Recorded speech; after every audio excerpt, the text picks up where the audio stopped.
Bonjour à tous, nous sommes le 11 mars. Une petite visite rapide de mon potager, le grand, pour vous montrer un petit peu où j'en suis. Vous verrez, ça n'a pas beaucoup avancé, mais il y a des choses à faire, et même des choses hyper importantes pour faire gagner du temps après. Allez, c'est parti.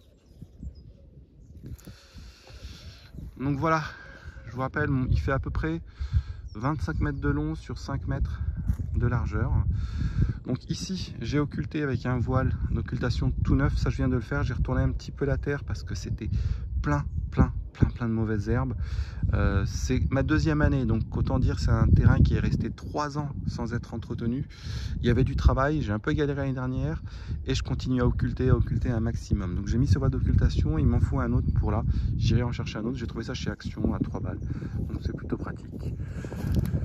Ici, j'ai mes oignons que j'ai plantés au mois de novembre. Ici, j'ai de l'ail. Tiens, il y a un ail qui s'est barré là. Je vais le remettre à sa place.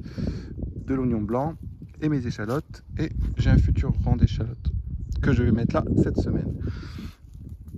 Ici, j'avais mes poireaux, mes blettes, etc. Donc tout ça a été retourné vite fait.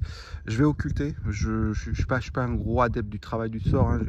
J'ai vraiment fait en sorte d'enlever les grosses mottes parce que là, pareil, j'avais des orties, des choses comme ça. Voilà, j'ai plus assez de voiles, donc il m'en faut que j'aille en chercher. Et puis là, ça va être la zone ici des carottes. Alors, je vous rappelle, ici, c'est asperges blanches. Et à partir de ce bout de bois, asperges vertes. Donc c'est pour ça qu'il y a une petite butte. Je l'ai faite. Et c'est aussi pour ça, je vais vous montrer, je vous remontre, qu'il y a cette grosse tranchée ici que je n'ai pas encore comblée, mais je vais la combler avec tous les résidus et j'irai prendre de la terre à côté. Ici, ça va être ma zone de courgettes et pommes de terre. Voilà, donc cette année, j'ai déjà fait mon plan. Donc ici, j'ai l'ail. Ici, je vais avoir, si je ne me trompe pas, de l'aubergine. Là-bas, je vais avoir de la tomate. Ici, je vais avoir quelques petites cultures, plutôt herbes aromatiques. Je vais certainement mettre des céleris boules ici. Ça sera plus simple, là, sur toute la ligne. Voilà, je suis en train de voir comment je vais m'y ranger. Alors, j'utilise un outil qui s'appelle Perma, je sais plus quoi. C'est un outil gratuit qui vous permet de créer le dessin de votre potager, qui est très pratique. Je vous mettrai le lien dans la description. Voilà, donc continuez à préparer votre travail. Ce que je veux dire, le plus important, c'est que votre terrain soit propre, que vous n'ayez pas de travail à faire après. Moi là, j'ai une poubelle avec toutes les saloperies que j'ai pu récupérer, que je vais sortir aussi, que je vais évacuer.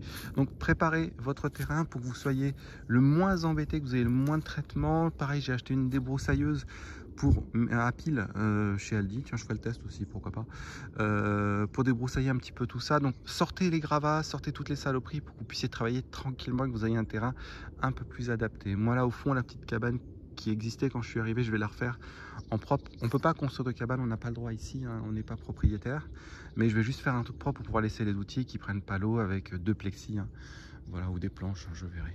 Donc voilà un petit peu où on en est. Si vous avez un plan pour récupérer des bâches pas trop chères ou des bâches d'ensilage, moi je suis dans le Nord 77. J'ai cherché sur le bon coin, je ne trouve pas. Ou quand je trouve, c'est vraiment un prix prohibitif. Donc si vous avez un plan pour en trouver, je suis preneur. Moi j'en ai filé à mon voisin. Du coup il s'en sert. Il faut que je vois avec lui si je peux en récupérer quelques-unes. Voilà, bah, je vous dis à bientôt. Ça c'était la vidéo de mon grand potager. Très bientôt la visite de mon petit potager se fera, et surtout la prochaine vidéo qui sort, c'est les semis de mars. Quoi faire en mars, quoi planter en mars. Donc ne m'oubliez pas, abonnez-vous, créez la petite alerte, mettez un petit pouce, ça aide à tous. J'ai de plus en plus d'abonnés, alors pas beaucoup, je suis une toute petite chaîne, mais allez, un petit effort. À bientôt.